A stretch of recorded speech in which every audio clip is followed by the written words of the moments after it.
नमस्ते दोस्तों। आज हम एक ऐसे मुद्दे पर बात करेंगे जो मिडिल ईस्ट में उथल-पुथल मचा रहा है और भारत की सुरक्षा, अर्थव्यवस्था और भविष्य को प्रभावित कर सकता है।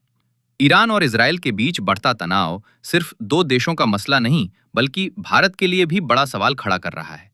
क्या इस तनाव से भारत की सुरक्षा खतरे में है? आइए इसे आसान भाषा में समझते हैं और जानते हैं कि भारत के लिए इसका क्या मतलब है।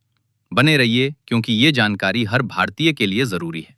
भारत अपनी तेल जरूरतों का 80% से ज्यादा आयात करता है और ईरान एक बड़ा सप्लायर रहा है। ईरान इजरायल तनाव से हुर्मुज की खाड़ी, जहां से दुनिया का 20% तेल गुजरता है, खतरे में पड़ सकती है। अप्रैल 2024 में ईरान पर इजरायल के संदिग्ध हमलों के बाद तेल की कीमतें 5% बढ़ गई थीं। अगर तनाव बढ़ता है तो पेट्रोल, डीजल और रोजमर्रा की चीजें महंगी हो सकती हैं। 2023 में भारत ने ईरान से 4.5 मिलियन बैरल तेल खरीदा, लेकिन अमेरिकी प्रतिबंधों से ये आयात कम हुआ। क्या भारत रूस या सऊदी अरब से तेल बढ़ाकर इस संकट से निपट पाएगा? आप क्या सोचते हैं? भारत ने मिडिल ईस्ट में इजरायल और ईरान दोनों से रिश्ते बनाए हैं। इजरायल हमारा रक्षा और टेक्नोलॉजी साझेदार है, जबकि ईरान के साथ चाबहार पोर्ट प्रोजेक्ट अहम है। चाबहार भारत को पाकिस्तान को बाईपास करके अफगानिस्तान और सेंट्रल एशिया तक पहुंच देता है। मई 2024 में भारत ने चाबहार के लिए $120 मिलियन के समझौते पर हस्ताक्षर किए, लेकिन अमेरिका के ईरान पर नए प्रतिबंधों से यह प्रोजेक्ट मुश्किल में है। अगर भारत ईरान का साथ देता है तो अमेरिका नाराज हो सकता है। अगर इजरायल का पक्ष लेता है तो मिडिल ईस्ट में भारत की छवि खराब हो सकती है।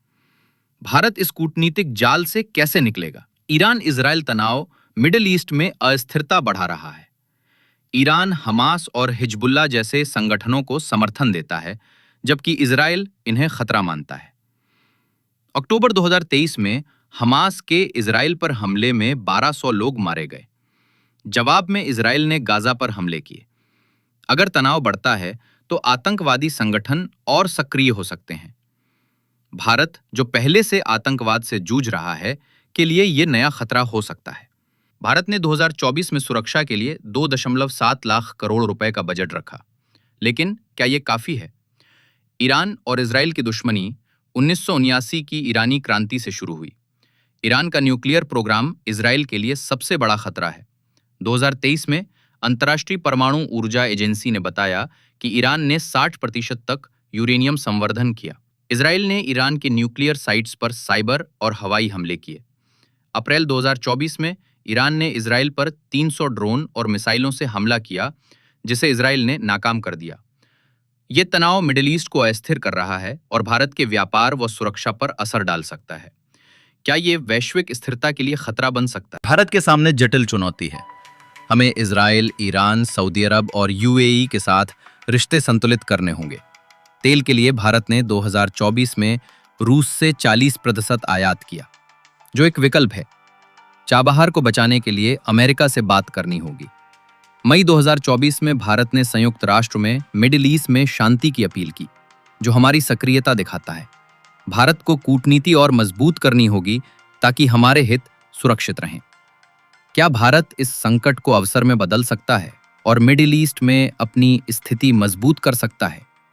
दोस्तों, ईरान इजरायल तनाव भारत की अर्थव्यवस्था, रणनीति और सुरक्षा को चुनौती दे रहा है। तेल की बढ़ती कीमतें, चाबहार का अनिश्चित भविष्य और आतंकवाद का खतरा, ये सब भारत के सामने सवाल खड़े कर रहे हैं। लेकिन भारत ने पहले भी मुश्किलों से रास्ता निकाला है। अब सवाल है कि क्या हम इस चुनौती के लिए तैयार हैं? क्या हम अपनी कूटनीति से हित बचा सकते हैं? नीचे कमेंट्स में अपनी राय शेयर करें। अगर आपको भारत की सुरक्षा से जुड़े मुद्दों पर और जानकारी चाहिए तो हमारे चैनल पर बने रहें। वीडियो को लाइक करें, दोस्तों के साथ शेयर करें और चैनल सब्सक्राइब करें। जय हिंद।